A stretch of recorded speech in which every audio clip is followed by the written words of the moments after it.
again. Okay. Welcome, everybody. We're going to go live on Facebook for now. And on my phone, there will be live on Instagram also.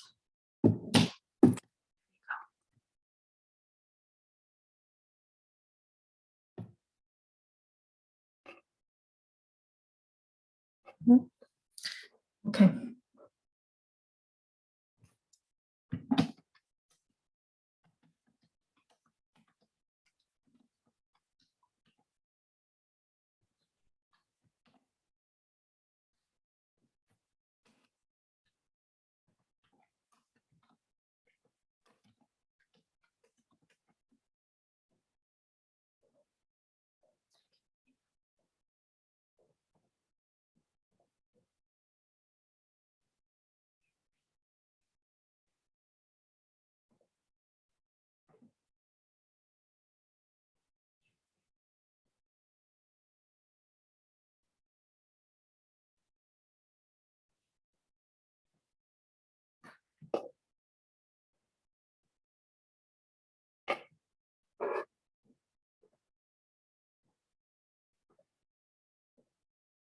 Welcome, everyone.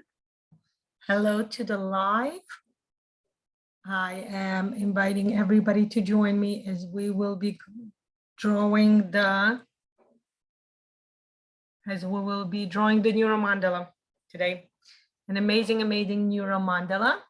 Just want to make sure I'm okay. Everything is fine. I'm live on Facebook. I'm live on Instagram. Welcome, everybody. I'm very excited to welcome you to this amazing program. Today is actually the intro session. We can consider this to be the first session as we are starting to look into this amazing world. I call today's session the NeuroMandala of Me, Myself, and I. Right? We're going to look today into a unique person that is who we are as of now, right? Let's start what we're going to do today. As I will be drawing with you, I want to tell you a little bit about the program, what the program will consist of, give you more insight, more preview, so to say, of what the program will be. You will still have a chance to join today, like I mentioned, since today is an intro, and you are welcome to join us today. And just draw like an open, and if you're interested to joining, starting tomorrow, we'll start holding closed sessions. And from 21, actually it will be more than 21 days. It will be 22, maybe even 23 days of drawing nonstop Neurographica. Every day we're going to draw Neurographica. I will be leading the group 3 times a week. 3 times a week, I will be leading the group. I will be bringing in and leading various algorithms. As I put in my original post in the description, the first week we are going to work only using the ARL algorithm, which is the algorithm for removing limitations. That was one of the reasons why I ask everybody to make sure they have their basic certification or at least took the basics course. So this way they have an idea and understanding of what the ARL algorithm is for. And at this point, what I would like to do, we are going, give me a second, I just want to make sure.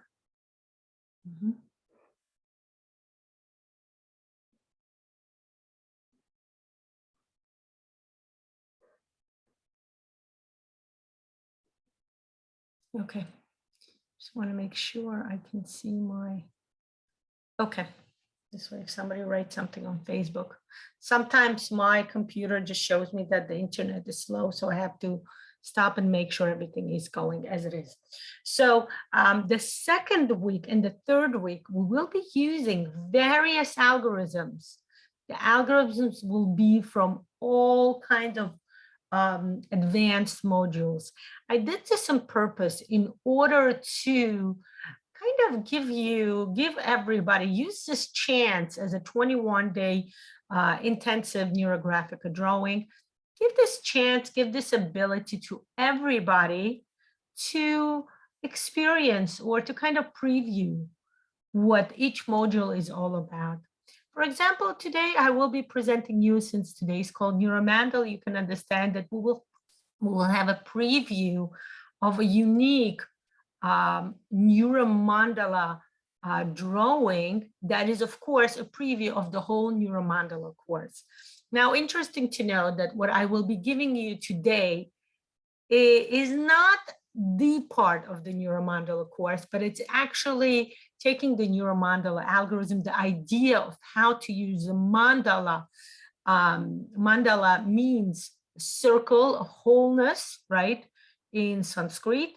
And it usually means, usually refers to the symbolism of the circle, which means wholeness, completion, comfort, care, right? Something we discuss a lot during the basics course, because in the basics course, we initiate and we bring in lots of circles.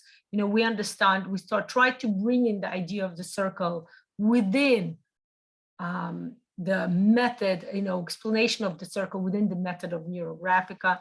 When we use a NeuroMandala course, the NeuroMandala algorithm is about taking the idea as a symbol of the circle and treating it as a general space within which we can operate to reach whatever it is that we are trying, whatever goal that we set for ourselves, right? Our program, even though initially, when I started, the idea came to me, and the idea came to me, you know, in one of those flashlight ways. For a few years, I want to tell you the history. Well, another 5 minutes, I'm going to talk, and then we're going to start drawing, okay? Because I know people are still gathering. The idea about in 2018, when I was at the instructor's course for Neurographica, at the end of 2018, I drew, as I was practicing my neurocomposition, neuromodeling algorithm module, I decided to draw on the topic of losing weight. It was very interesting. I kind of, you know, created my own like ways to do so, you know, put certain shapes and doing everything. We're actually going to reenact it later on in the program. I believe in the 3rd week, most probably. And it was so interesting that when I was drawing, I focused on losing weight. I focused on maybe building up some body strength. And it was interesting, I specifically focused on maybe going to the gym, like having a structured kind of exercise regime. And it was interesting to start noting that after I drew the picture, within a month, maybe less, I received this postcard in the mail that says right next to my house, like within 5 to 10 minutes walking, there is a gym opening up. I was like, wow. You know, what is the best, what would be the best message from the universe than getting the postcard saying, look, you wanted to work out, you wanted an exercise regime, you wanted a gym, here you go. I'm opening up right next to your house. There's no excuse not to attend. So I was like, okay, I don't know if I can afford it. So I turn over the postcard and it says only $20 to join monthly. So that was another sign to me that's like, come on, you cannot say that $20 is a lot of money. So of course I signed up and I started working, but it was much more than just signing up for the gym. It was much more than just having a structured exercise regime. What I want to share with you is that my whole life, I never enjoyed any type of exercise structured, you know, I enjoyed dancing. I'm a dancer, you know, my background is a dancing background, you know, I did professional dancing when I was a child, almost went into professional ballet, for whatever reason didn't. And it was interesting to start noticing that I never enjoyed like structure. I would enjoy dancing. I would find, you know, doing the exercise myself, maybe turning some videos I used to have, right, or YouTube videos nowadays.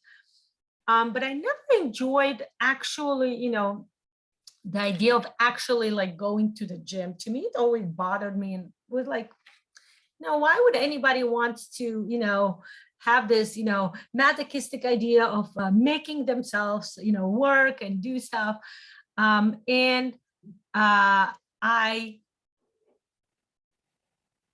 I started like, the interesting part I want to tell you, once I joined the gym, what changed was my idea, my attitude toward gym, toward going to the gym, toward structured exercise. I never used to work with weights. Over here, when I would go, I would mostly work with weights. I would mostly work with, machines, toning the muscles, strengthening the muscles. And the most interesting idea I actually enjoyed, I loved, I fell in love with going to the gym, right? So I started going structurally. I would go 2 to 3 times. But the interesting thing that I noticed was that the more I would go, right, the more I would work out, the more my appetite would increase. So I wouldn't necessarily lose weight. I started noticing, right, that I'm working out, I'm supposed to burn more calories, but I didn't lose weight. So I started learning more. I started figuring things out. I started looking into myself, did a few more drawings and everything else. And the interesting part I started rediscovering is that I have a lot of hang-ups on the way, on my eating habits and everything else. So I discovered something new, something that I also fell in love. I discovered fasting as the way to kind of reboot your body, reboot the way your body sees food, reboot the way your body, you eat food, you taste food. That was my first time of conscious fasting. I did fasting before for like more religious reasons, right? And like everybody else, I never really enjoyed it. I would always wait until I finished the fasting. This way, I specifically remember this was, I think, December or January, 2019 probably. And I started fasting, and it was an amazing, it was December 2018, I believe, or January 2019, around the new year time, I remember. And I fell in love with a conscious fasting. I truly enjoyed it. I fasted for 3 days. It was an amazing time. I truly enjoyed it. I had a connection to my body. I had a connection to my stomach. I had a connection to my digestion, to understanding what my body needs and what it wants. And although I didn't lose weight right away, I want to tell you, slowly but surely, within a few months, I lost half of the weight that I had. I want to tell you, I started fitting into clothes that I would wear before my last child was born, right? What is the best way to see the accomplishment would be that, right? To fit into the clothes before you gave birth to your last child, right? And that was truly amazing.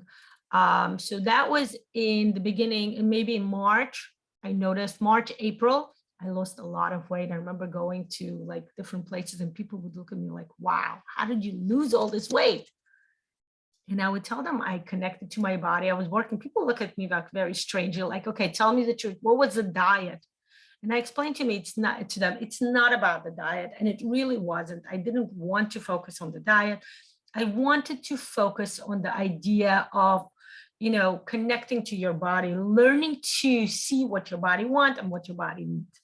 So I want to fast forward to 2020, when I think most of us, I personally gained a lot of weight. I gained back all the weight that I had. I got sick pretty fast in the beginning of the quarantine.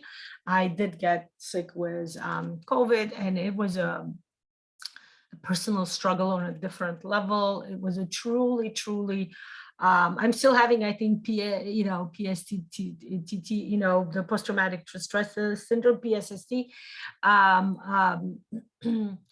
And I still remember how bad it was, how my body, literally, it was an emotional suffering, right? And but when I lost weight back then, few people came up to me when I would explain to them that I actually use Neurographic. They're like, "Can you do a course to show us how to lose weight?"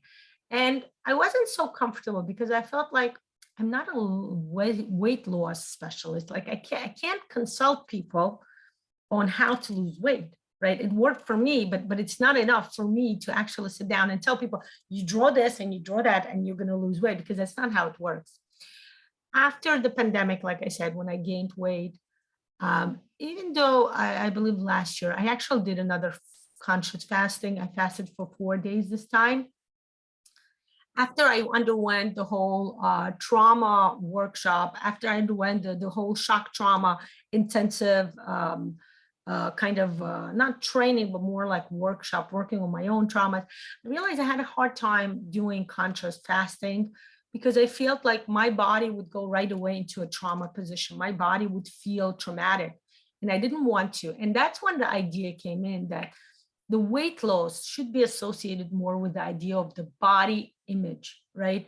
The idea, the more I'm learning, I'm in the middle of learning the Bodynamics. I'm in the middle of the Bodynamics training. It's a 7 modules every month. It's a 2 days intensive training. And that's what I figured, why don't we work on our body image? So a lot of people ask me, does it have to be a weight loss? And that's why I wrote a few posts saying that it really doesn't. You can put anything as your goal, because when we work with body image, we're really working with everything else. Those of you who were in the financial regeneration course with me, you knew that we actually use the body image for financial growth. And the same thing is here. Let's use the body image to see what area of our life we would like to improve, what area of our life we would like to bring transformation into, okay? Now I'm going to officially turn my camera around. Those of you on Instagram, I'm gonna put my phone up and you will be able to see what I am drawing, okay? Everybody else, prepare your markers, prepare your circulars if you're planning to use a circular, okay?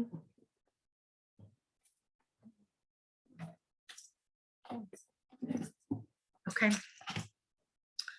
give me a second. If you have any questions, those of you who are in my Zoom, please welcome to, you can unmute yourself and talk, or you can write in the chat. Those of you on Facebook or Instagram, welcome to write as a comment. Welcome everybody. Suhair, welcome to see you. Nairuz, welcome. Very glad to see everybody.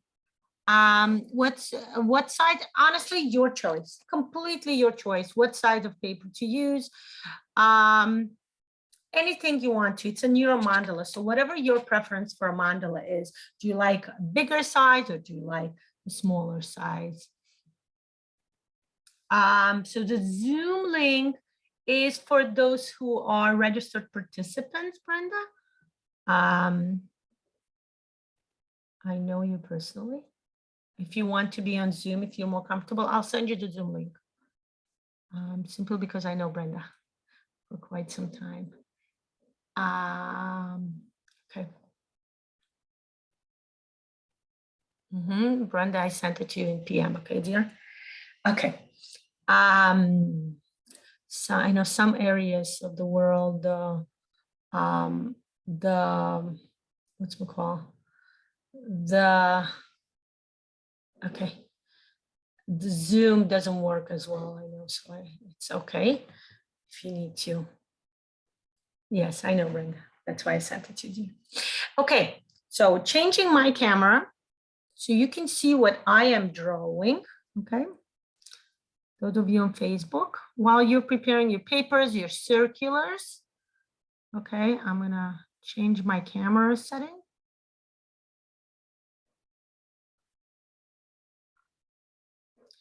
If you have any questions about the course itself, about how it will work, about the content or anything else, please feel free to let me know. Feel free to write it to me, whether you're on in Zoom or whether you are on Facebook, okay, or on Instagram, okay? Make sure.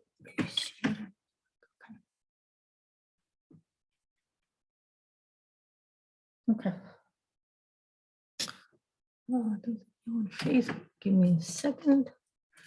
And you will also be able to see what I'm doing. Voila, for camera stands. Okay. Okay, I believe those of you on Facebook are able to see what I'm doing. Yes. Okay, good.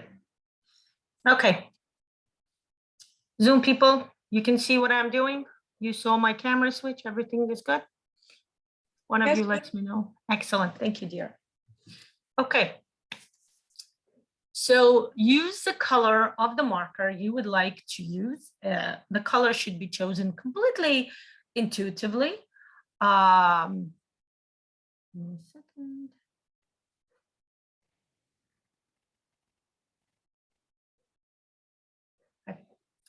While we will be drawing, give me a second, let me make sure I see what's going on in Facebook, just in case of questions. Okay. Okay, so let's say in my case, I'm using my resource color, which is blue. So interesting to start noting, okay?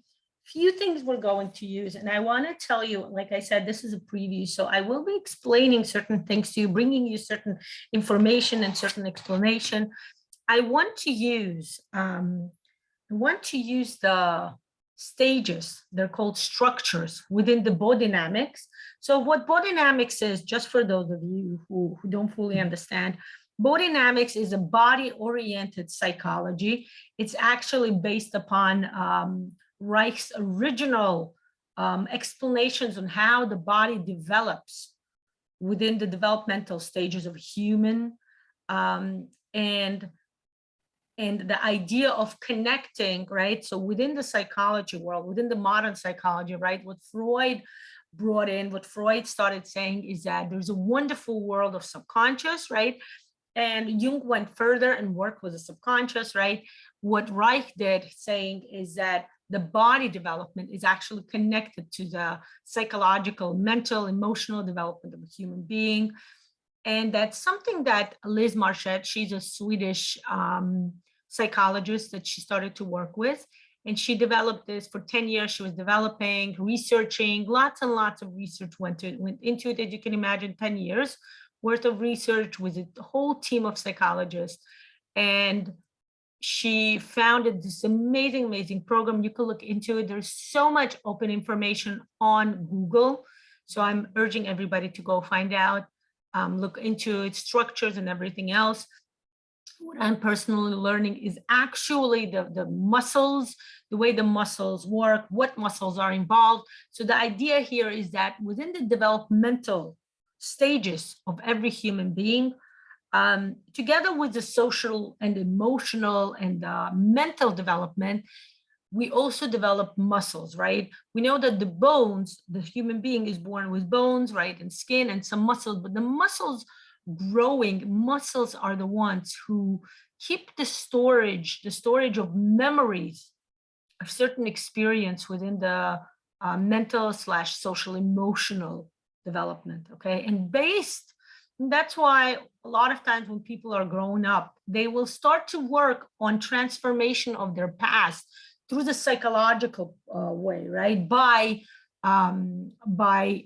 like those of the yoga who did affirmations, who went to a psychologist. Yes, you would work on your mental transformation, you would work on your emotional transformation, right? Maybe even social, but if you never worked on your muscle system, if you never worked on transforming yourself through the body, then those transformation will not be complete and you will continue going back into the loop, okay? And what we're going to do, what I want to bring you at least one of the ways that we're going to work, and I want to show it to you through the mandala style. And of course, then we will make it a NeuroMandala by adding certain neuro elements by it, such as a neuroline and everything else, okay? So the first thing you want to do is we're going to go back into the past. We are discovering who we are, right? Remember, I named this NeuroMandala of Me, myself, and I. Okay, so the first thing you do in the very center, approximately, you can put a dot. This dot is the seed, okay? This dot is the conception. This dot is when your soul agreed to come to this earth, okay? And you can put your hand on the dot, you can put any finger you want. It can be a thumb, it can be your pointer finger, anything you feel, again, follow your intuition in today's session. Just kind of connect to this dot, breathing in and breathing out. Hi, Jen. I actually put the Zoom in the group if you want to join on Zoom, but you're welcome to stay here. Both ways is fine, dear. Let me see.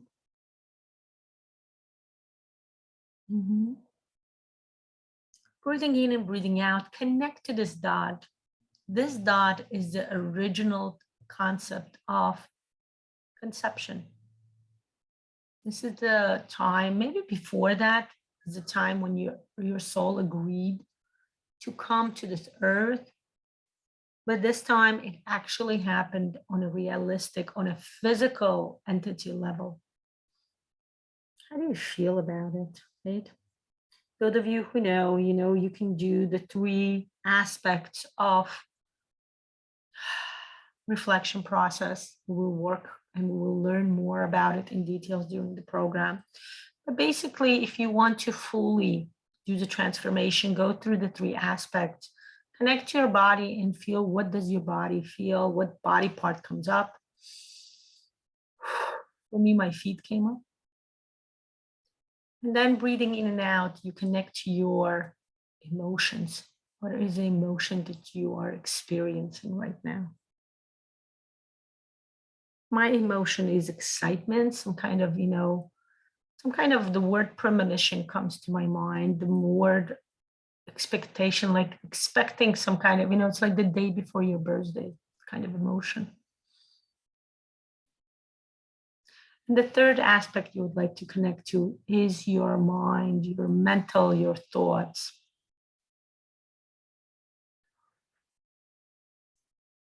What is the thought that is going through your mind as you're connecting to this God, who you are?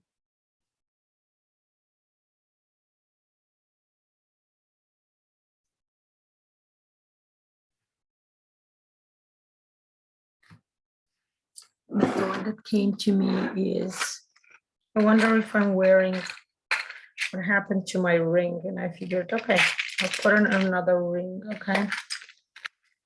Actually, I want a ring that specifies.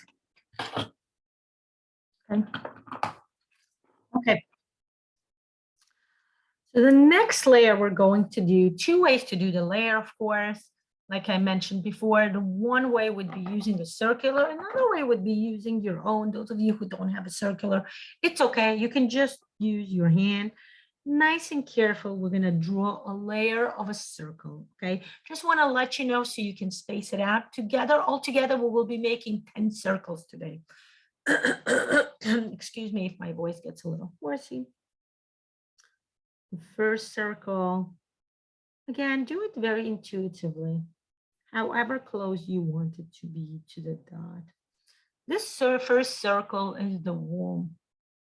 The first circle is a representation of the mother.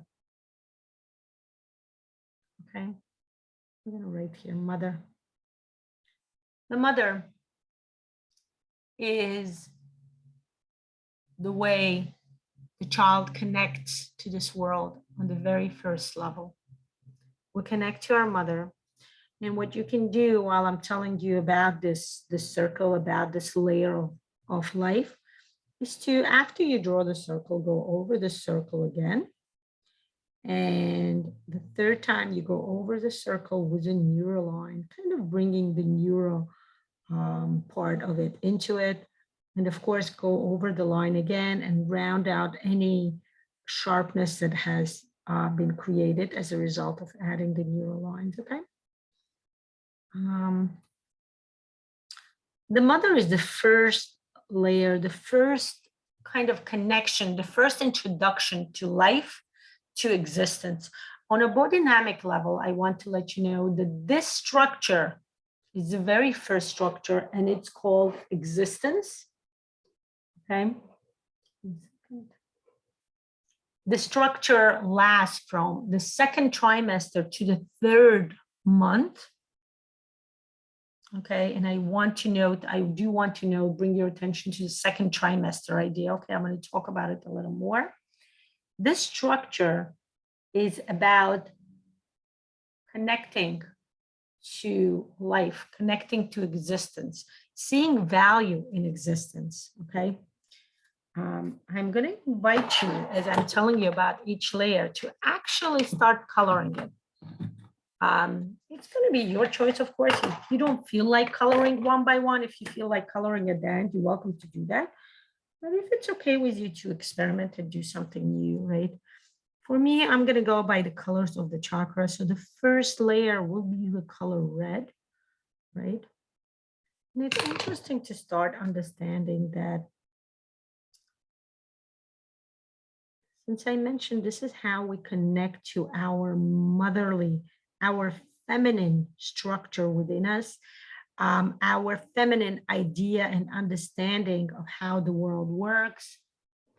This layer is acceptance and respect of what the mother shows is acceptance and respect of child's unique soul, right? That is expressed by this child's unique capabilities of needs, basically the inner world of any person, okay? So connect to it, okay? Again, you can put your finger to it and see how you feel. You can put both hands on it. Breathing in and breathing out, connect to it. Those of you who, again, are familiar with the reflection process, I would highly recommend doing the reflection process at this moment. You know, I'm not going to do it openly simply because it's going to take much longer. I want to go through the layers, you know, faster so we have more time. So I can actually, those of you who don't have that much time, can actually go through the whole algorithm, through the whole drawing. Again, those of you, this video will be in replay on my Facebook and Instagram. And those of you in the group, I will put the recording in the group for any of you to view. Hi, Felicia. It's so nice to have you here. Welcome, dear. Breathing in and breathing out. Connect to this first part of who you are. This is the innermost part of the existence.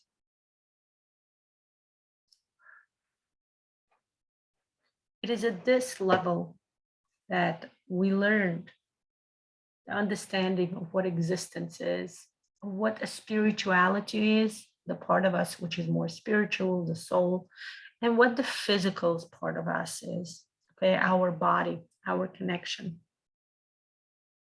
Connection of who I am, the word I, the word me, something we refer to as ego, right? EGO, right?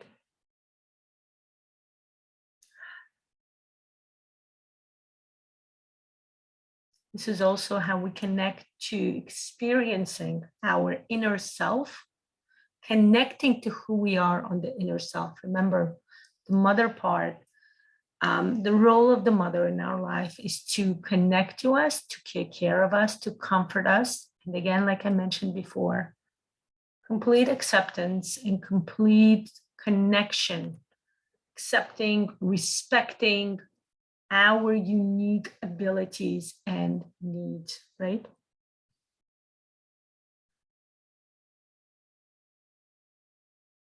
By the way, what I'm telling you about the mother, and I'm going to tell you soon about the father, comes from an amazing, amazing program that I am learning, going the training through now called Lullabying.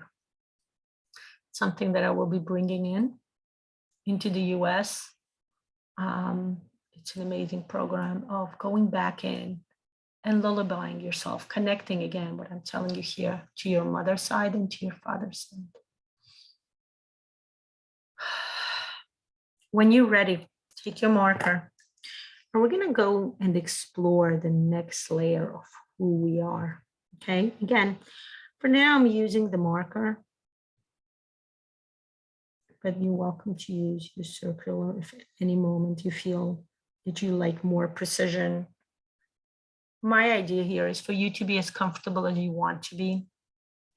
Some people will feel more comfortable with the circular use because that will give them an opportunity to kind of, you know, feel more, again, constructed, okay? The second layer is our connection to the outer world, is our first social experience. And you will be right if you will guess that it is our father, okay? If the mother, and this is an interesting allegory, the mother is Mother Earth. The earth is what gives growth, spurt, right? It's what allows anything that grows within the soil to give roots, right? Connection to the roots, and also give growth, give spirit, right? The Mother Earth is what gives nutrients to anything that grows within it. And we connect to our mother kind of connection, symbolism, archetype, if you want to call it that way, on the level where the mother gives growth. The Father is the sky. The Father is our connection to God, to universe. The Father is the social environment. This is our first social experience, right? Because the mother, remember, we come within our mother, we come from within the womb. So we are more connected with the mother. So even though it is our also first experience, but it's not as social, it's more on the inner level, right? Mirroring a lot of what we see from the mother within ourselves. The Father layer is the social, okay? It's the, on the Bodynamics level, the structure of the need. The Father, I'm sorry, is the outer acceptance of the value of life. The Father is what gives us safety and trust, right? The growth factor here would be goal setting, connecting to the world outside, connecting to others, connecting to, forming relationships and friendships. That would be the Father level. Again, go over again. The second time, just go over the circle. And the third time, you can add the neural line to bring in this, this energy connection. Breathing in and breathing out. I want to tell you a bit more about this level of existence. Like I mentioned, this structure in Bodynamics is called the need. Okay, by the way, when you will be in the program, I will give you more explanation and more details about this structures, and furthermore, I will connect it more to other developmental stages, psychologically, the Erickson developmental stages and everything else. As this will give you more insight, more understanding on how we develop during those stages and why we do certain things the way we do, right? Isn't that the whole idea of study of psychology, right? Why we do certain things the way we do it, okay? So this character structure, the need, connects us to fulfillment of our needs, okay? It's about rhythm, it's about matching, it's about, again, exploring contact with others, right? I'm using an orange color at this moment.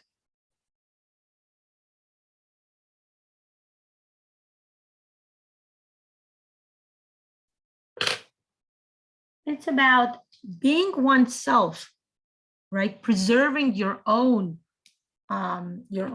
self when contacting with others, exploring one's own movements and different objects around them, right? It's the ability, this freedom to be able to explore. Think about it. I'll tell you this character structure of the need is a development between 1 month and 1.5 years. If any of you have little kids at home, or if you remember when your kids were little, you remember that this was exactly the time when children start exploring. From 1.5 months, they start bringing up their head, right? Turning the head around and exploring, okay? And you can actually do this exercise right now, okay? You can put your hands on the circle to explore it. Breathing in and breathing out. Turn your head to the right. Name 3 things you see around you. Let's say I see a bottle, I see a pillow, I see a lamp. Then turn your head to the left. Name 3 things you see on your left side. I see trees outside, I see my window shades, and I see my iPad, also my pencils. Then turn your head and look straight forward. and there are phrases. We will be working with this, like I said, in details during the program. During each session, we will be exploring each one of the structures. But over here, you look straight and you say, I'm here. I'm present. I will go into this as much as it is safe for me. And this is connecting to both structures, the existence and the need. Because a lot of times when the child would be exploring by turning their body, first it's turning their head, then if you remember, I remember it because that's my area of expertise for 20 years. That's exactly what I did. I evaluated children as a special education teacher, as a child psychologist also. I evaluated children based upon their needs, whether they qualify for special education services. And I would work with children as little as 2 weeks. I had cases where children were as little as 2 weeks, and that's exactly what I would do. I would start paying attention. How do they explore the world? Are they able to turn their head around? When you lay them on their back, are they able to turn their body over, right? That usually happens at 2 to 3 months. Their exploration of the world. And by the way, when this happens, when children start exploring the world, but again, again, it's in the beginning, it's through the muscle development, right? If something traumatic or something stressful happens to, first of all, to the most important people in the child's world, which is the mother and the father, that will be, if something happened, let's say if the child is learning to turn the head around or turn the body around and he hears or she hears screaming.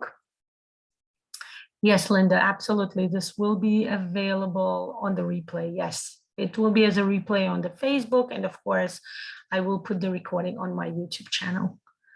The child, if somebody screams, right, especially if it's a mother, because remember the child is connected to the mother on a deeper emotional level, the child will have that within their muscle memory, okay?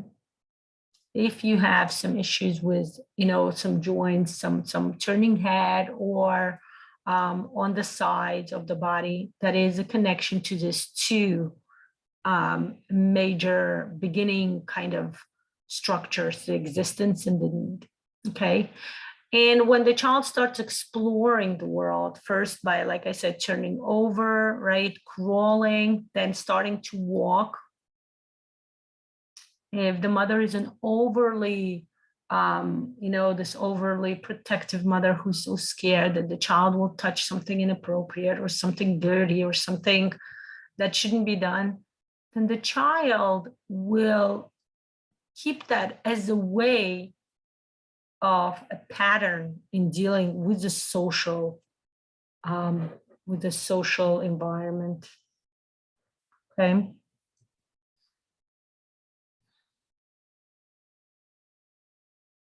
Breathing in and breathing out. Connect to that part of yourself. And you can say it again. Say the phrase, I'm here and I'm present. I will go into this as much as it is safe for me. If something was not safe back then, if your memory, your muscle memory will be, don't do this, this may not be safe, then this is how you may connect, you may approach everything that's new in life, right? I know people like that, right? I'm sure we all do. When something new, before they start something new, they get anxious, they get uncomfortable. They're not sure if that's something they want to be doing because of this memory, because of this, this kind of, not connecting, not feeling safe that this new experience will be safe. Breathing in and breathing out. Let's go to the next layer. Okay. The next layer, right, as we go, we went through the mother and the father connection. Draw the next layer again. It's up to you if you want to use the circular. For now, I'm just using my hand. I'm not using the circular. I guess I'm going to use the circular on the outer layer. This layer, the fours, well, actually it's the third layer, depending, remember we have the dot, right? This layer is the autonomy layer, which is curiosity and exploring the world, connecting to others. Okay. I'm going to tell you more. Okay. This layer, this structure layer, is the development between the 8 months of age and 2.5 years. Okay. This is where we start connecting on a more social emotional level, on a more, this is not just the muscle development, but much more than that. This is also the development of the language. Remember, between, I would say the babbling development occurs more like 4 months, 3 months. Some people develop it as early as 2 months, maybe. Raspberries, you know, the smile. The 1 month old starts working with a smile, 2.5, 3, starts some kind of a sound, more like raspberry babbling. Those of you who don't know, raspberry babbling is like, that sound, the funny sound that we all make, the little funny, cute sound that people do when they meet babies, right? So that's called raspberry babbling, okay? When we talk about the 8 months, this will actually be language development, okay? Starting from 8 months is when children start developing the ability to imitate. Okay, actually sound imitation is even before, like I said, around 4 to 6 months, sound imitation comes in.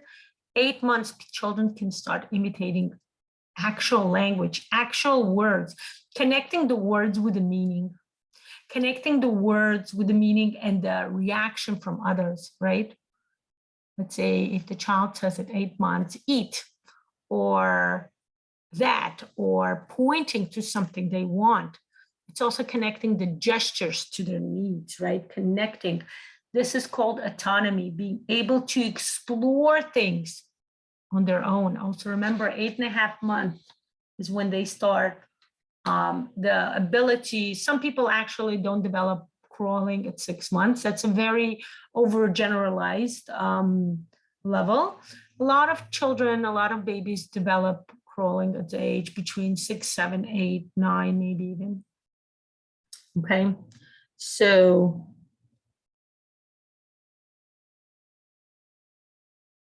add a neural line to your layer. Okay, so this structure is connection to our autonomy, the development of language, also curiosity, exploring the world, getting to know what the world is like, learning. This is interesting to note, learning to distinguish between emotions and activities, emotions and, desires, understanding that, again, connecting the language with the muscle development, right? Again, more mental, kind of more of a social mental development, emotional development also becomes more social as the child starts actually interacting with people around him or her, right? Could be siblings, right? It could be, of course, the first interaction will be with the mother. This is a time that time when the mothers are all waiting for the child to say the first word, mama, right? And father is expected later, around 12 months of age, right? The second word could be papa, could be not, but the mama is always the first word. It's also the interesting part why it's called autonomy is because it's this need to do things on one's own. And this is important. If at this level, the child did not get a chance to explore the world, remember we talked about exploration before, but this is autonomy. Autonomy is about exploring the world on one's own, right? Needing to do things for themselves, needing to crawl and get that toy. So this is the time when I'm going to talk about that development age when children would be put in something that was a big no-no in my house, something that I always told all of my clients and their parents not to do, playpens, right? The killer of autonomy I call is playpen. Playpen would abstract the development, the exploration, because again, the playpen would be so small in its physical entity, right? It's actually small. Most of the time, children did not have enough space to explore. In my house, the playpen was actually used in grandparents' houses as a way where children would sleep over, right? That's the only use of the playpen, like a bed kind of alternative, okay?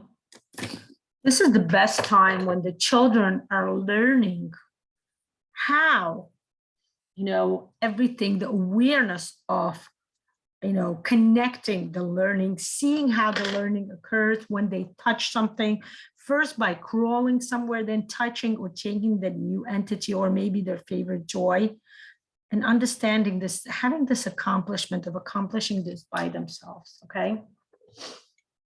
And this is the time when they consciously start initiating contact with others, okay?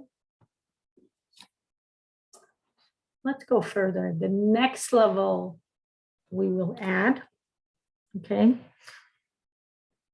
is the character structure of the will, okay?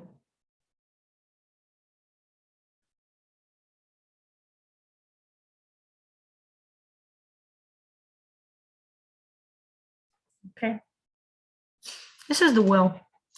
The will occurs from 2 to 4 years old, okay? This is the famous toddler age, right? What are toddlers? Toddlers are the teenagers of the childhood, right? This is the time when they go run amok, we call them, right? They know how to walk already. They know how to not just walk, but they also learn how to toddler run, right? This funny running way where their tushy kind of runs around, the cutest age. But mothers know this is also the age when they do everything and anything and everything around the house. This is the time when people put all of those protective stuff around their house, where they close the cabinet, especially the ones with like unsafe substances in them, right? Where they close the staircase, right? With my house, the staircase would be a different story. I had a staircase in my apartment when my younger children were developing. And my approach to staircase, in case you want to know, is to teach the children, not to avoid, not to not allow the children to go down the stairs or up, but rather do it in a control way by teaching them to go up the stairs by crawling up and teaching them to get down the stairs by crawling down. This is very important. This is the best way to avoid, those accidents where children fall down. So again, this will also bring this development of the muscles, okay? 2 years old, what do we do between the age of 2 to 4? This is the development of being powerful in actions. This is the time when they make choices and learn consequences, okay? It's interesting to know that I did mention that the toddler age is a teenage years of the childhood, because that's exactly what children learn when they teenage, right? Teenagers learning, making choices and learning the consequences, but that will be later on. But now we're focusing on toddlering. Toddlering is also experimenting, coping with things, body functioning, managing, with being in power or being without power. Being without power is when toddlers are put into their bed and said, time to go to sleep. That's it. This is the best time when, I don't know how many of you had the children. I had my son, who is a year younger than my oldest daughter. He would teach her, right? Imagine he was like 2 years old and she was 3. He would teach her how to crawl out of the bed. It was so funny. I remember watching this and not interfering. He would teach her, come on, let's go play in the living room after the nap, the daytime nap. And she would be like, how? I can't get out of the bed. And he would like, here, I'll show you how to do that. And he would show her how to, put the foot across and crawling out. And this is the best, one of the best examples of this will structures, learning that if I want something to happen my way, it will happen, okay? This is an interesting part of understanding, distinguishing between intention and action, okay? Like I mentioned, with my daughter, she was intending to crawl out, but she didn't do it. She wasn't capable of doing, right? For whatever reason. My son had the intention and did it, right? And also, like, again, social connection, teaching her how to do it, right? Distinguishing between physical reality, right? Versus imagination, extrasensory experiences, right? This is where we connect to our fantasies, our dreams, and the ability to bring it into life, the ability to connect to it in real life, the ability to say, you know, this is my fantasy, but I think I can make it into a reality. This is a stage where all of this gets developed. Okay.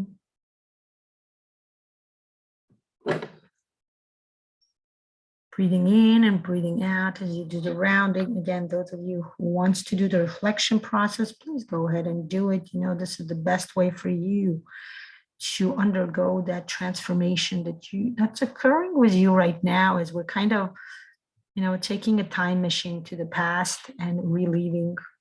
Again, each of the structures, as I mentioned, we have 10 sessions within the program. Within each session, we will be discussing each single structure. We'll be doing actual bodynamics exercises with strengthening, transforming, not more strengthening, but rather going back into that developing muscles, the muscles that get developed during the stage, and actually, you know, transforming it, okay? During this stage is where the children, the toddlers, get to experience relieving or experiencing two emotions at the same time, experimenting with roles and humor. Remember, between 2 and 4 is when they start going to daycare, so social development, social experiment, so to say, right?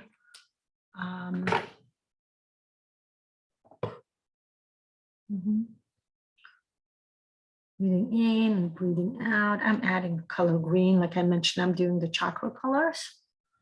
Okay, this is also the time, pay attention, when children connect to guilt and punishment. Remember, before the age of 2, most of the time, right, we would see children as something cute, as something, you know, it's okay.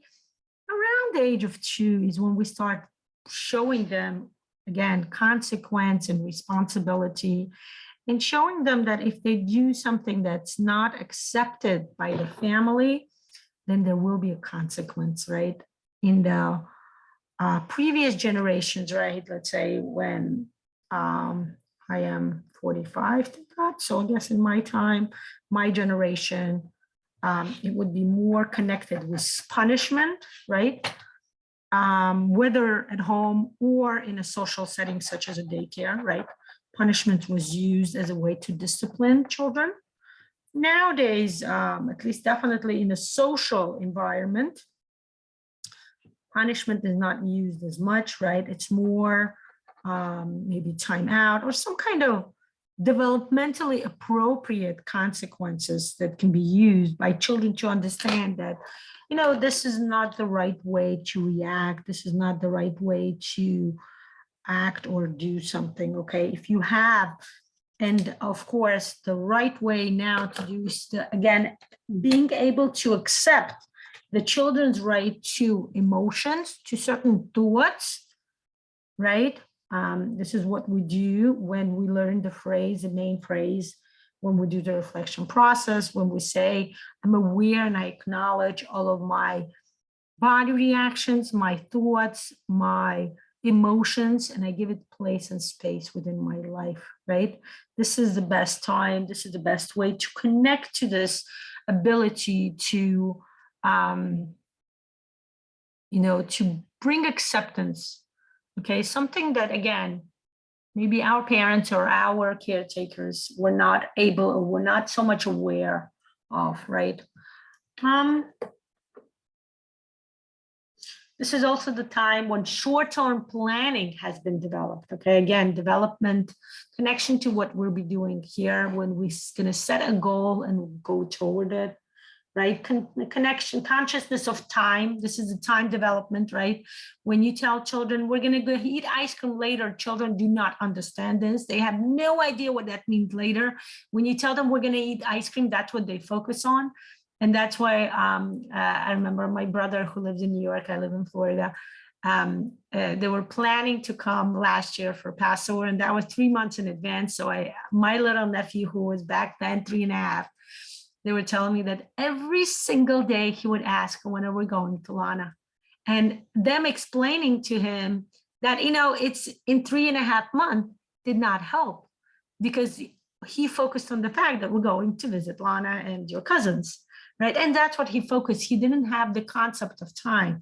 This year, it was much better when they came to visit in January. He wasn't as anxious anymore because his concept of time has improved.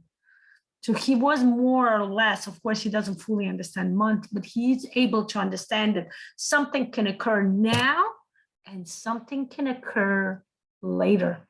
Okay. So this concept of time is important in us reaching our goal. Because sometimes when we want to reach a goal, we have this connection to this stage, to the structure level, where we feel like, I really want this to happen right now. I don't want to wait. There's this inability to connect, to wait for something to happen in the future, is where people usually, have a hard time. Okay, planning. Let's go to the next layer, okay?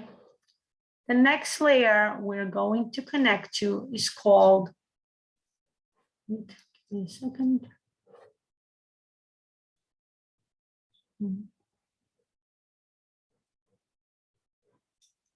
The next layer we're connecting to is called will. No, this is will. Wait, give me a second.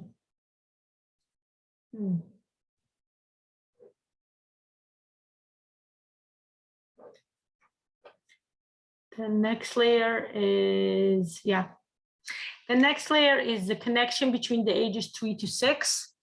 And this is called the structure of love. Love, it can also be on a completely Freudian level, the connection to sexuality, okay? The connection to our gender, to feeling themselves, feeling their gender, connecting to their gender formation, to who they are, right? Again, this is a stage between 3 to 6 years old, okay?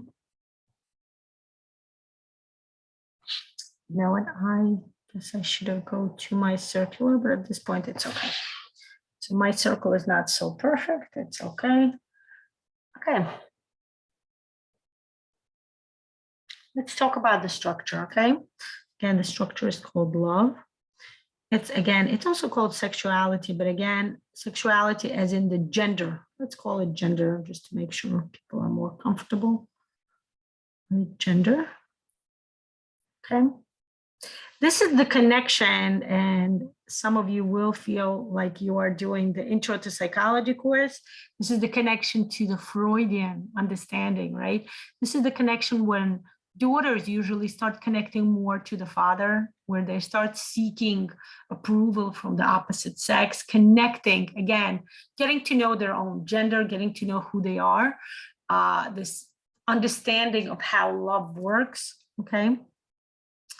Between 3 to 6 years old. Again, remember, this is a time when children, A, start going to daycare, B, start entering school years, right? 6 years old is when kindergarten starts. And this is the interesting, this is balancing, being able to fully connect to their gender connection, to the way they feel about being a woman or being a man, being a girl or being a boy, connecting to who they are, becoming consciousness, becoming aware of their own gender, of the fact that on a physical level, right, the body is kind of comprised differently, right? Becoming aware of that. And at this time, also becoming consciously aware of that, understanding, wanting to understand, what does that mean? Understanding that that means belonging to a certain gender, to a certain area of life, okay? It's also about, you know, like I said, Freudian idea, but not to the same extent as Freud went. But in general, it is agreeing with the fact that this is the time when we start developing or understanding more connection, right? Remember, in the beginning, the layers below, we still connected more to the mother, whether you're a boy or a girl. Now it's more connection. For girls, it's a connection to the father as the opposite sex, as somebody, you know, looking to the father and understanding that, oh, you know, in the future, when I grow up, I will also have a father figure in my life. And that would be, and this is the time when, you know, they will actually ask the father, will you be, you know, can I marry you? I had this happening, right, with my kids, well, you know, can I marry you? And this is the best time for mothers to start explaining that, you know, this is my husband, but when you grow up, you will have your own husband, right?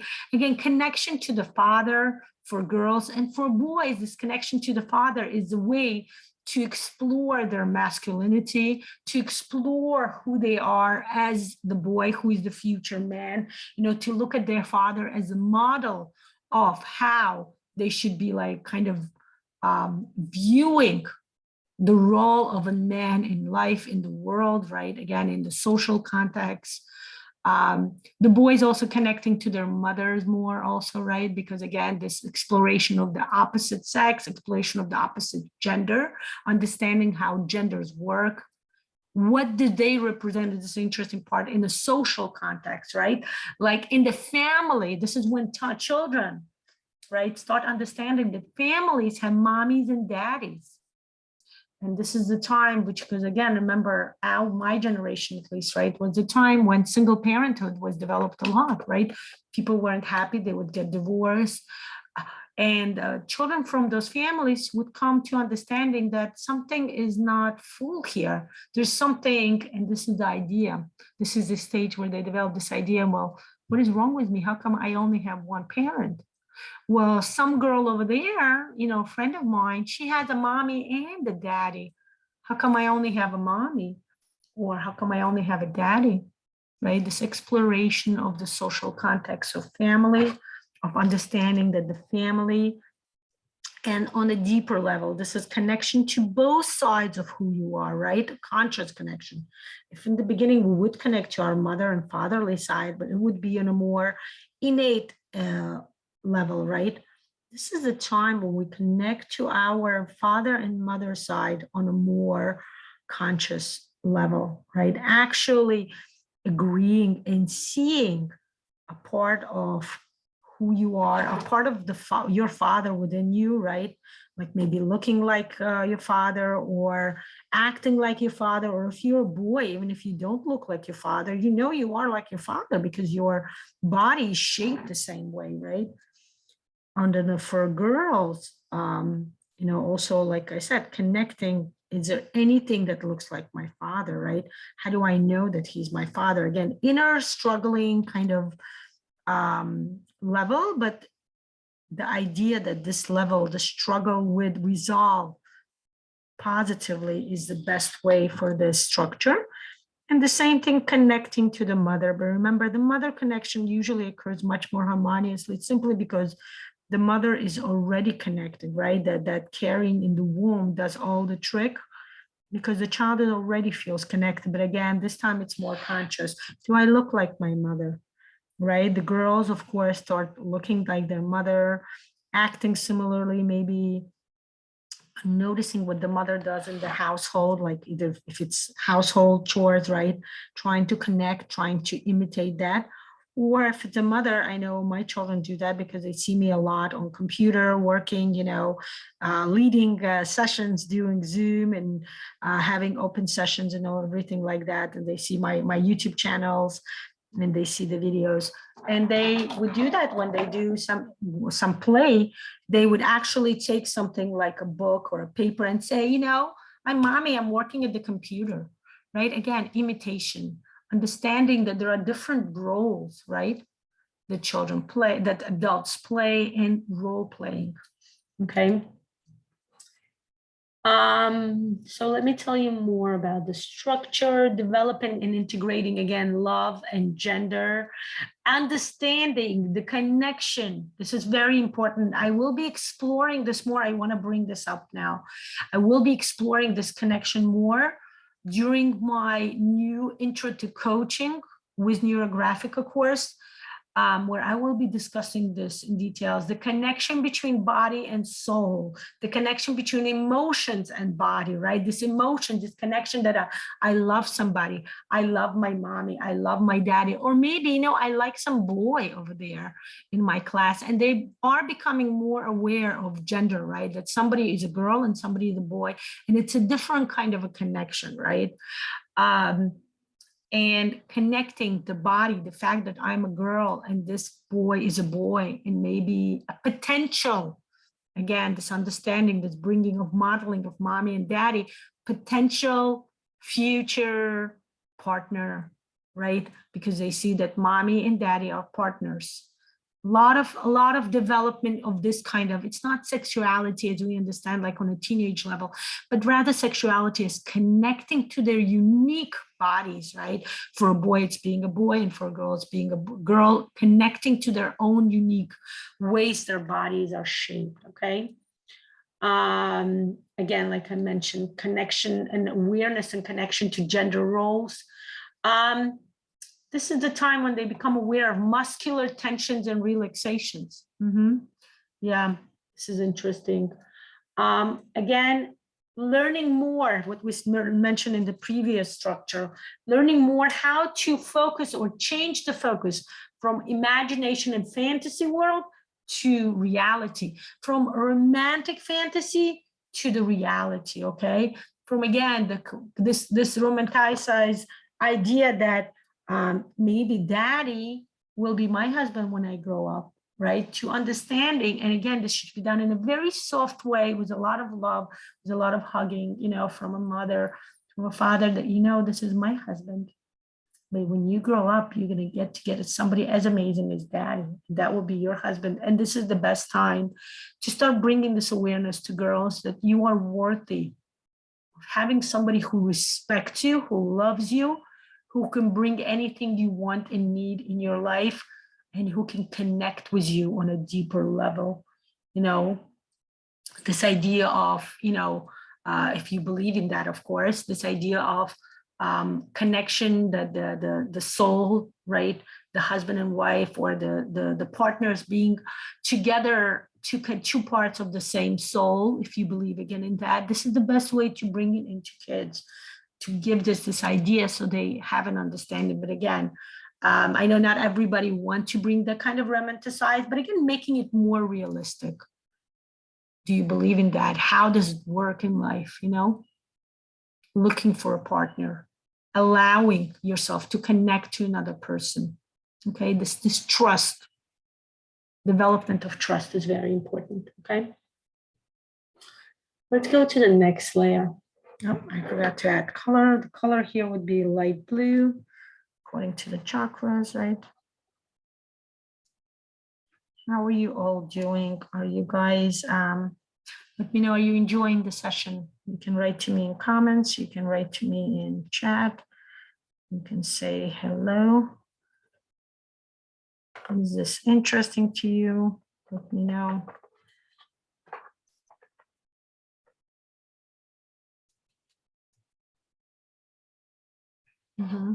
Okay. Okay.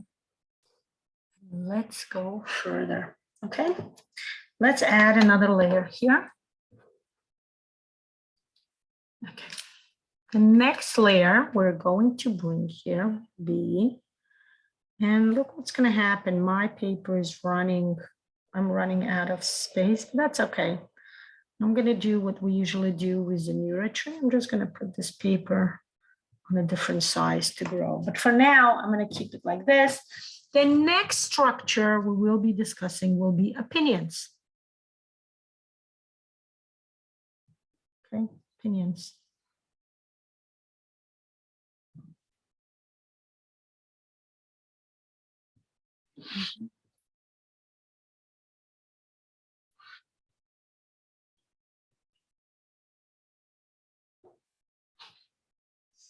This is a structure. Second, it's a bigger circle, so it takes more time for me to go over it. This is the structure that develops between the ages 5 to 9. Okay, so basically, again, elementary age students, right? Getting to know, again, opinions. This is the time when we are more comfortable expressing our opinions, understanding the meaning of the words and why things are as they are, right? This is the time when usually children learn to write and read, right? And this is interesting to know. This is the reason why a lot of times developmentally appropriate, in spite of what the Department of Education that kind of, if not officially, but also unofficially and officially. Okay, that's fine. You can watch this and replay. This will be available on my YouTube channel as well, dear. So welcome to finish later on. Interesting to pay attention that this is a time, like I mentioned, it's as I was saying, the Department of Education in many different states usually start teaching children to read at the age of 3. Not a developmentally appropriate, simply because, again, of the structure, this understanding, this full connection to the learning to read and the full conscious awareness of the meaning of the words. This stage is perfect. Again, opinions, understanding what words are, and understanding that words, this verbal ability to express oneself on a different level, on the level of kind of expressing what you have to say. It's, again, connecting to previous, right? The will and then the gender. Remember, the gender being the way to kind of differentiating yourself, feeling quite unique, right? And that's where it leads to opinions. When you have, when you are able to express your opinions openly, when you are, kind of feel brave enough, then this is the continuation of that. Remember, the structures are built on one another, and that's why even look at the age. They're not exclusive of each other, but rather inclusive, right? Because the will was between ages 2 and 4, right? And the love and the gender between the ages of 3 and 6. So they tend to overlap. The structures do overlap. They do build upon each other, okay? And this is interesting to understand that opinions is the way to start bringing into the social context this uniqueness of who you are, this ability to, and that's where it comes, right? When we learn to read and write, when we start writing essays, when we start explaining and expressing our own view about the book or about anything else that happens around you, right? This is the best way to ask. I mean, even before, right? I did it as early as very young childhood, but I do still have it every night before we go to sleep. We discuss it. We talk about what was the most fun for you? What was the most interesting for you that happened today, right? And then you also discuss and you talk. Was there something that you didn't like? And this is the connection to this opinions formation, right? The ability, the kind of, again, the bravery to feel that you are strong enough and you are confident enough to let people know if you are not comfortable or if you don't like something, or the opposite, that you do like something, right? This opinion formation is very important. This is the area when on the body level, because remember, this is called Bodynamics, right? The connection to the muscle. This is the difference between the right side of yourself and the left side, okay? Start understanding geographically east and west, okay? This is, again, the time when children, motor-wise, right? Again, body-wise, I know when my school wasn't that far, and I would be able to, orient. I would go outside to my house. Playground was right in front of my building. And I would be able to go outside and my mom would look outside and see that I'm there playing with friends. You know, this ability to geographically understand, to go to the right, to go to the left, connection to the social environment, okay? Understanding the meaning of words and what they are, we talked about. Reality testing, okay? Understanding what reality is, again, testing it, connecting to through your opinions. Understanding wholes and understanding parts, okay? Parts and wholes. Understanding the life at whole and understanding that there are parts of it. There are people who are different, people who are the same. Again, opinions connected to the respect, right? The respect we show to people who are different than who we are, right? Understanding that we do things a certain way, our family does things a certain way, other families do different, maybe our community do things a certain way, other communities, religions, nations, cultures do things differently, learning about them, and also learning, remember, opinion is connected to learning how to express respect, okay? Very interesting. Here you go. Yeah, it's forming one's own opinions, rules, and fighting for them, fighting for your right to have certain rules, arguing, right? This is the time when children will come and they will start arguing, but I want that candy now, but I don't want to eat this food now. I don't want to eat spaghetti. I just want to have meatballs, okay? And this is the time when parents will either suppress their right to their opinions by saying, guess what? You listen to your mother. That's it.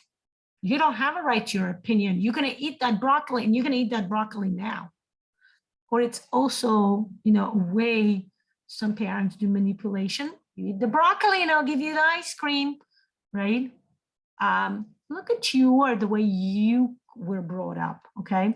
This is also the time, not just for you to think about, to see how you develop the relationship with your children, which by the way would be the best way to see this because this is mirroring of the way you brought up, okay? Unless you consciously change that approach. Okay, with me that happened consciously since I was a early childhood development specialist. So with me consciously, I chose the way I fed my children. I brought food to them, food approaching and everything else. Going back again to the body image, if some of you coming in with a weight losing or, you know, anything that has to do with the way your body looks.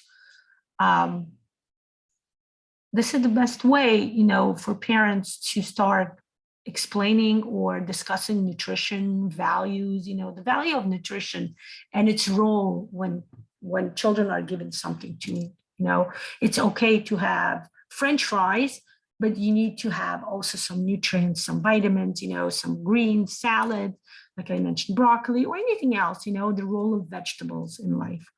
Okay, again, and do it in a way where you are giving your opinion, but also allowing them to express their opinion. Yes, and they can say, fine, I will eat the salad, but I don't enjoy it as much as I enjoy French fries. And you can agree with them and say, you know, I agree with you, if that is the truth, of course, right? I also, you know, I like to eat, you know, fried chicken more than, but I also eat salad because we need to respect our body, right? Again, opinions, allowing your child, or at this moment we're talking about yourself, were you given a chance to allow to express your opinion, or were you suppressed or manipulated? Okay, this is also important. Okay, let's go to the next level. For me, this will be going on a bigger paper because, well, simply because there's no space on my paper. So I'm going to do similarly to what I did.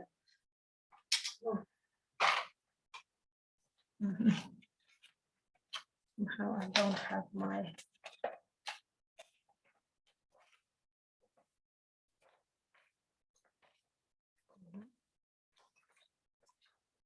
How are you doing? Let me know. Are you drawing with me? Are you just listening? I would love to see your drawings, by the way. Welcome to post them. Welcome to tag me. I would absolutely love to see them. So you have to work this on this later. Okay, using a Scotch tape to put the paper on a bigger piece of paper. Those of you in the specialist course, if you remember, we did this with a neurotree.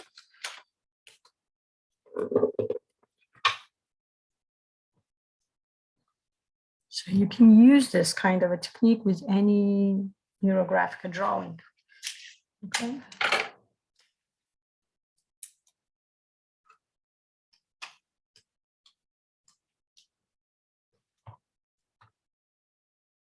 Okay.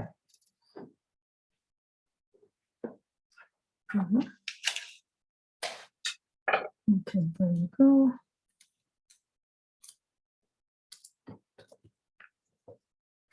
So let's go to the next layer. I think I'm going to actually start using my circular. And the circle is way too big for me. Okay. And a circular like this. I had a different circular, the one that didn't have a set space, and I want to tell you it was very uncomfortable because it would always kind of bend and ruin my picture. I'm very glad to get this. Okay. Let's go further, okay?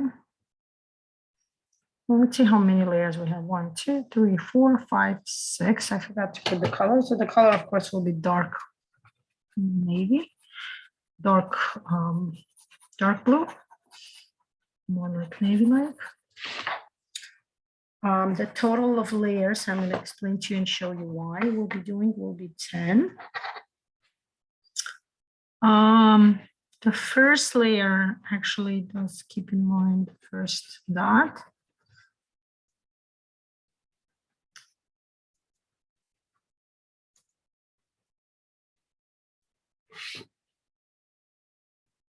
Okay, let's go further.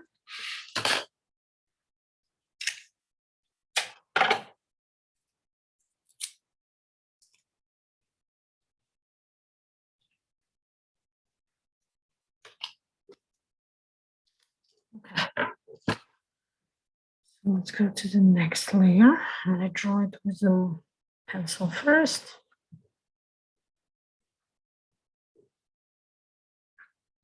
Make it bigger.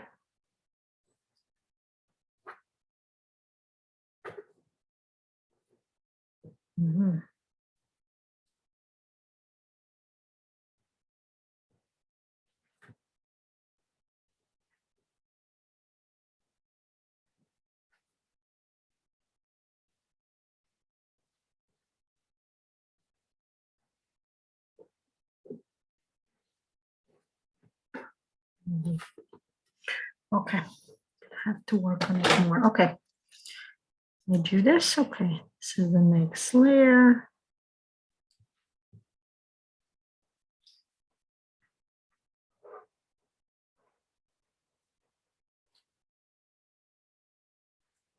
Okay, so this layer, this structure is called the structure of solidarity. It's also the structure of performance. Okay, write it here for 4 months. This is the age level between 7 to 12 years of development. Okay, and this is the structure about balancing between I and we. Okay, if the previous level we talked about opinions, having this bravery, right, learning how to start expressing your own unique self within the world, then in this level we start kind of bringing in, 1 second. Yeah, I brought in color. Thank you, Sabine. I also, yeah. Oh, glad to hear. Loving this. Excellent, Jen. Thank you for giving me your feedback. Excellent.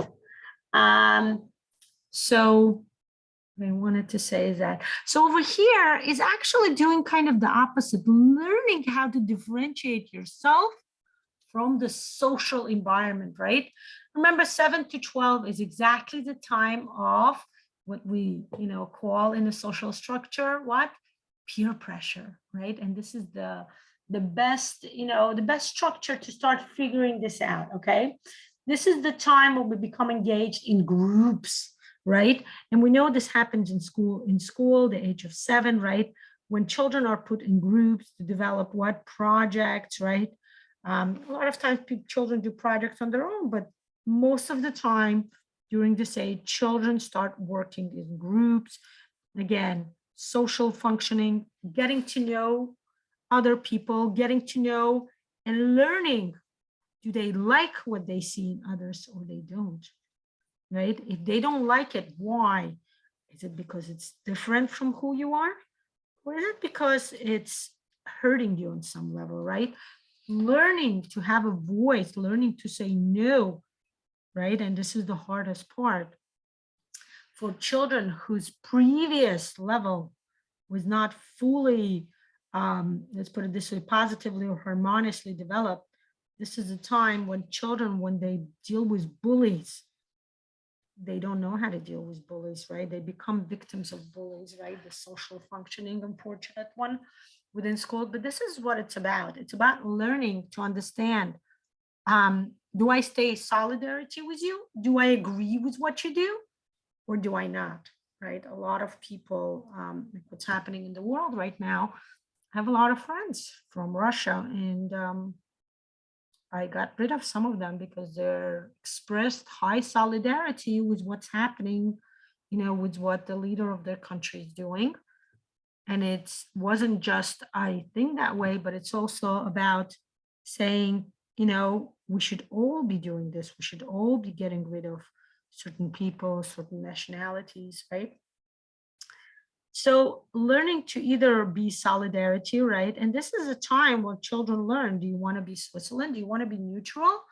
And in certain ways, it's okay to be neutral, but in certain ways, understanding and connecting that if you stand by a bully and not do something about it, you're kind of agreeing, you're kind of aiding the bully, you're kind of aiding the hate that is being spread, right? Again, remember, previous level was opinions. And in opinions, this is what I mentioned, learning to bring respect in expressing opinion, right?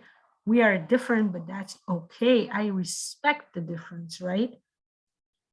And in this level, it's how do you deal when other people do not express respect with either what you do, who you are, or with what others do and who others are.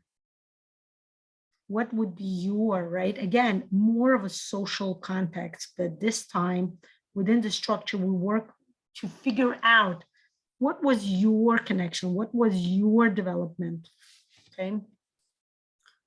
Were you brave enough to get into, to get involved in social causes, right? This is a time also when children form, when children involve themselves, right? When children express, again, what do they feel? What do they feel about what's happening in the world? Again, even though it's a social context, it's really happening on a deeper level, being comfortable, being kind of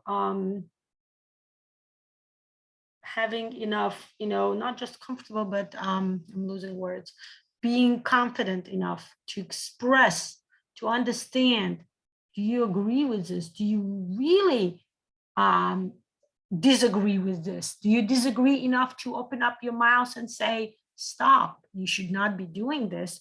Or do you disagree in a way to go and tell the teacher that this person is doing something wrong? Again, different levels. Remember how everything is built up. So that's why in the program where we'll go through structure layer by layer.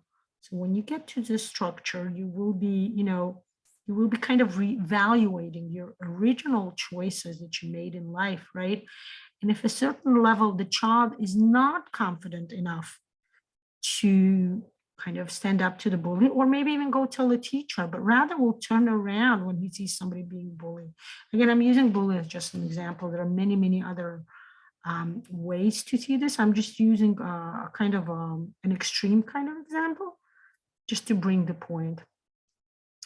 Really, this again, solidarity or performance is about, again, performing in the group, right? When you do a group project, do you tend to be the one who says, you know, I will participate, but I don't want to be the one speaking out loudly? Or do you want to be the one to say, you know, yes, I will be the representative of the group and talk about it? You know, do you bring yourself, do you kind of connect yourself to becoming a leader, right? The performance refers to start bringing in leadership abilities, right? Start connecting, start understanding. Again, if before we talked about the responsibilities, the consequences, here is more of a social level, right? Interesting to know that also at this level, we're competing with oneself and others, okay? Again, this layer of understanding, so we don't just work with ourselves, but we also compete. Don't just compete with others, but we also compete with ourselves, improving yourself, like on an inner level. Like I mentioned before, practicing being a leader and mediator, a member of different groups, right? In certain groups, you will feel more confident. In certain groups, in new groups, you will feel less. But again, how long does it take you to feel more comfortable? Seeking knowledge, education, forming. And if you did form interest before, this time it's kind of conforming to your interests, your hobbies. And interesting to note, for those of you in my financial generation course, developing an understanding of the value of money. This is the level, right? When, but we talked about it. Actually, value of money can be developed as early as over here, as the soul, as the body starts forming within the womb. Okay, this is interesting to note. You already form value of money by the connection you made of the attitude that people around you, specifically your mother and father, have toward money. Okay. So this is an interesting one. Okay. And we have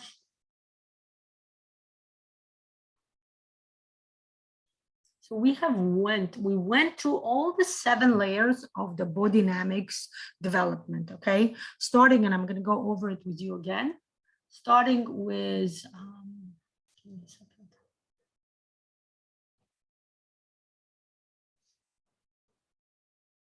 Okay. The first layer, when we just entered, right? When we dealt with existence, right? We dealt with the mother figure. Right, the next level we dealt with the need, the father figure. Then we have autonomy, will, love and gender formation, connection, opinion, solidarity. Okay, I'm going to invite you to draw 2 more layers. Okay. Okay, the next layer will be connection. Okay, we're almost done. We're connecting further. The next layer, if the previous layers we were connecting to who we were in the past, the next layer will be forming this connection, this kind of connecting to adulthood. Okay, we're going beyond the Bodynamics layers. Okay, gave you the 7 layers that we will be working through. Then we will be working in session 9. We will be working with adulthood. Actually, 1, 2, 3, 4, 5, 6, 7. Right. I need to add the purple color. Okay, I'm going to add the color later. I'm thinking, wait, let me see. Purple color. Then we have layers 8, 9, and 10. Okay. Layers 8 will be connecting to our present time, who we are now, what we are now, where are we now in life, right? Being adults, right? Connecting to our present level of the way we are, kind of coming back to reality, right?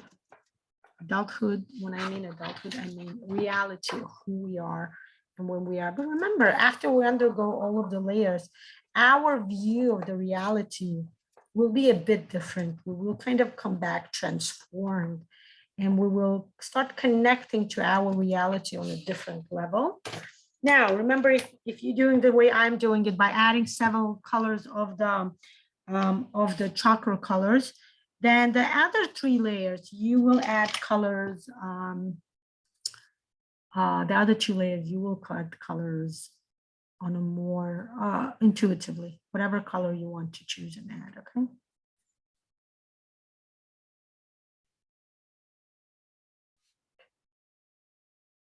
Okay. And the next layer I have will be the layer of the future, okay? You can add 2 layers in, okay? So this layer, layer number 8, will be adulthood. We also call it reality. And the layer afterwards will be the future. Okay, also something we call our goal reaching, okay? Our fantasy. I like to call it our quest. When the quest will become, you know, we will go into the future, we will start viewing what is it that we're looking in the future? What is it that we're trying to achieve, right? Because that's what happens. We'll go beyond our reality to reach into the future and start looking and understanding what we are and who we are, okay?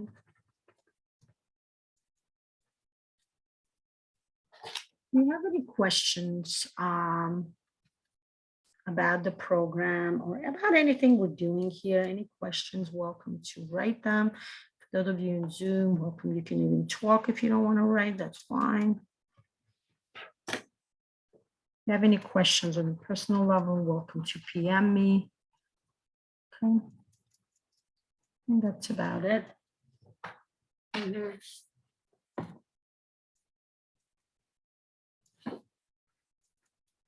Okay. I will finish this picture later on.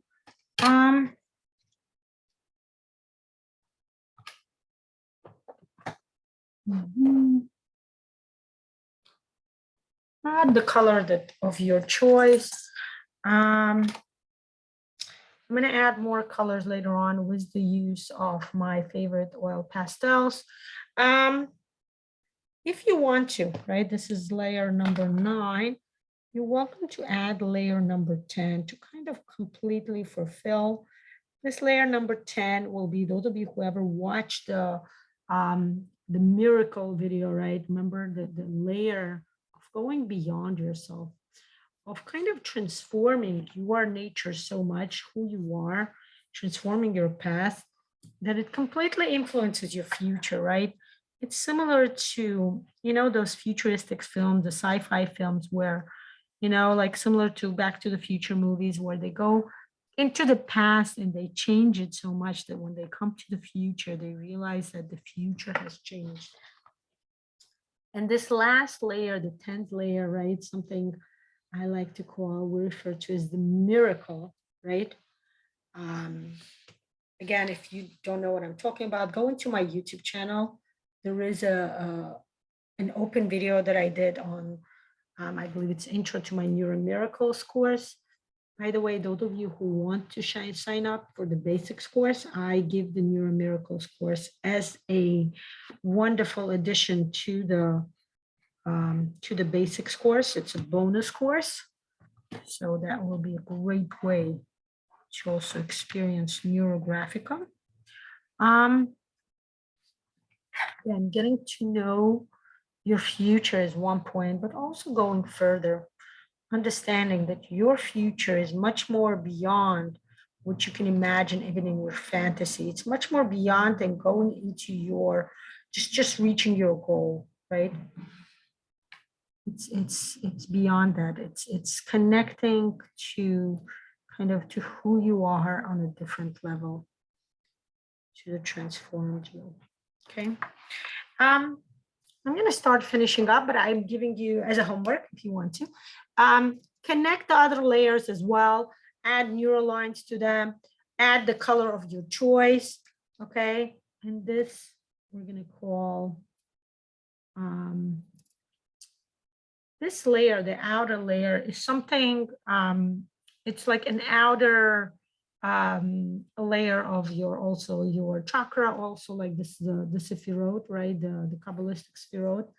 This is the layer we call the crown, or the crown chakra is a bit different than the crown and the Sephirot, but I like to call it the upper ever layer called the crown. But it's also called Malchut. Malchut means royalty. You know, it's when you are so connected to who you are, you get to make choices openly. It's being fully, I don't want to say in charge, but being fully connected, transcendent, I'm going to call it also. Transcendent. Okay.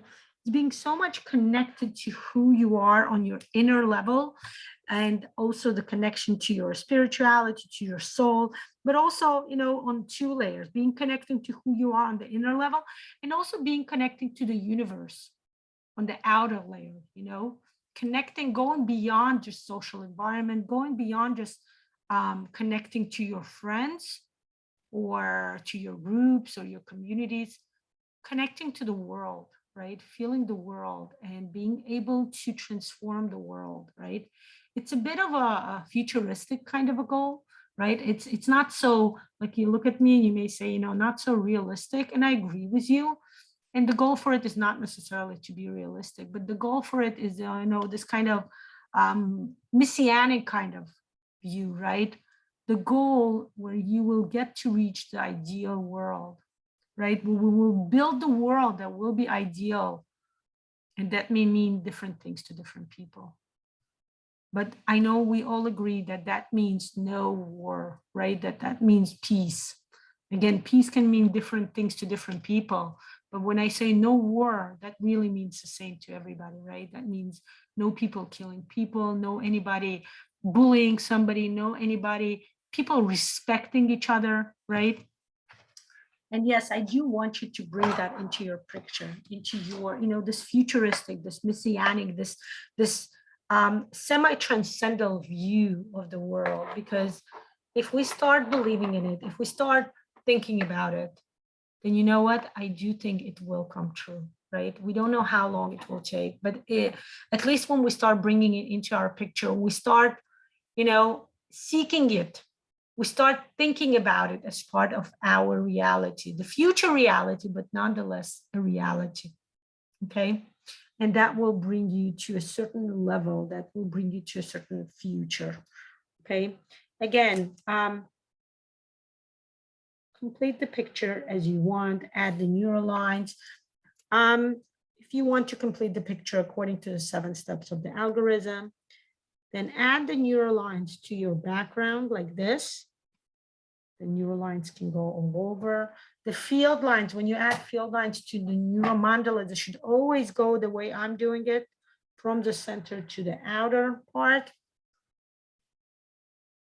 Okay, and remember, the more neural lines you add, the better it is for your kind of reality to sink in, because neural lines connect us to our environment, connect us from thinking something by ourselves, right? Just fantasizing, to things actually happening within our life, right? Again, I'm encouraging everybody to round all of the intersections that get created when you add neural lines.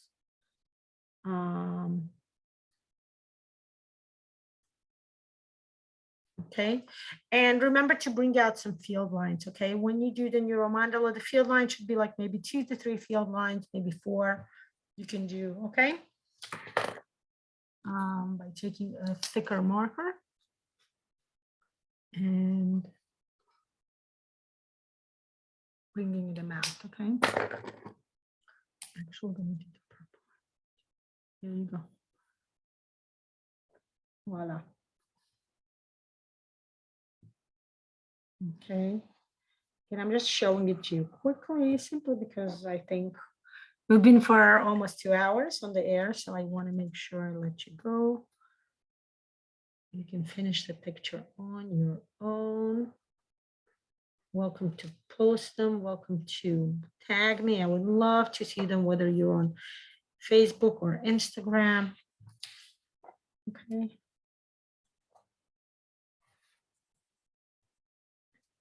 Voila. These are field lines. And as an affixing shape, you are welcome to choose the layer that you feel the most connected to and bring it out as an affixing. Okay. You can also add some circles as resources to your drawing. That's also one of the ways to add. But honestly, you have so many layers, you have so many circles that you're kind of adding as much harmony as possible already. Again, choose one specific layer you want to embellish for the fixing shape. Can be done intuitively, I'll be honest with you. Just intuitively look at the layers and think, which layer do I feel I need to connect more? I want to improve more. I want to transform more and connect to it.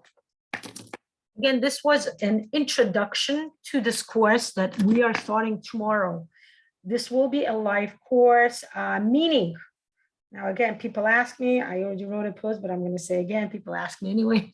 I get a lot of messages. Will there be a replay? Yes, there will be, guys. Even though this is a live session, when I live session, I mean that I'm going to go out 3 times a week. I will be coming out and leading sessions where I will be telling you more about each layer, right? What I did today was just an introduction, telling you more about each layer, bringing you more about how we can transform each layer. It will be done on all levels, not just by drawing, not just psychologically. We will be working, doing bodynamics, right? I will be doing some, yes, Amy, sure. It's my pleasure, dear. Yes, absolutely. Welcome to watch this in replay. I'm trying to find, yeah, there I am. I wanted to change my camera so I can see you. Yes, yes, everybody, if you are not able to join live, everything will be, I will try to upload it as soon as possible so you don't lose that much time. Sometimes the drawing, the processing takes longer, but I will try to upload it within the few hours of the session so you can do it every day. The idea is to draw every day for the duration of 21 days. In this case, it will be actually more, 22, 23 days maybe. And now the days in between the sessions, I will not be checking you. You are adults. I'm treating you as adults. You're welcome to draw. It's up to you whether you draw or not. You're welcome to open up albums. Those of you, the participants in the group, welcome to open up albums and put your drawings in albums, and just don't forget to put in the dates.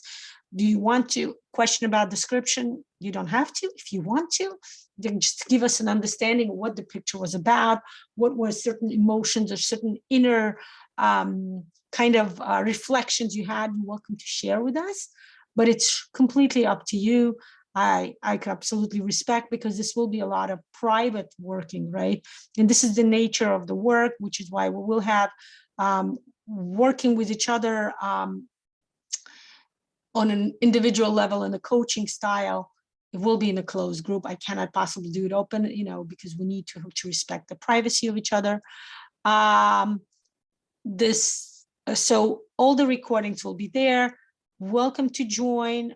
If you want to work through each layer separately, again, working through Bodynamics, we will actually be working. I will bring you a series of exercises that will work on the certain muscles within your body. This will be a series of understanding what each layer is all about and transforming. Okay, understanding them in regards to your goal. Choose a goal, guys. Okay, choose a goal for this 21 days. Okay, so you actually work with something. It can be a general goal that I chose, a body image. Some of you will do weight loss. Some of you will do something else. Any goal, I think, is great. Welcome to join. Any questions, please write to me either under the video, or you can write to me in person. The fee to join the course is $149. You do get discounts if you took any course with me. If you took the basics course with me, you get 10%. If you took 3 or more courses, I know a lot of you did, you get 15%. If you took the specialist course, you guys know if you're a specialist with me, you get 25% of any course that I give, okay? So welcome to join, welcome to explore this amazing, amazing subject.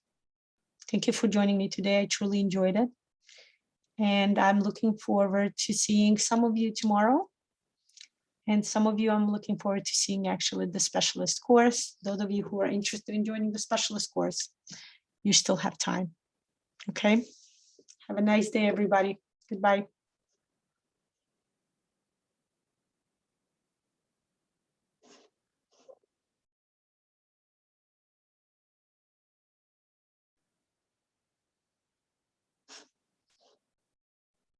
Okay. Everybody. I turned off the live stream. If anybody has any questions about the course, welcome to ask me now. You will not be seen in the open session. Let me stop the Instagram as well.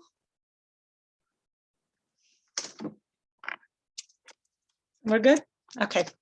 Any questions? Welcome to ask, everybody. Goodbye.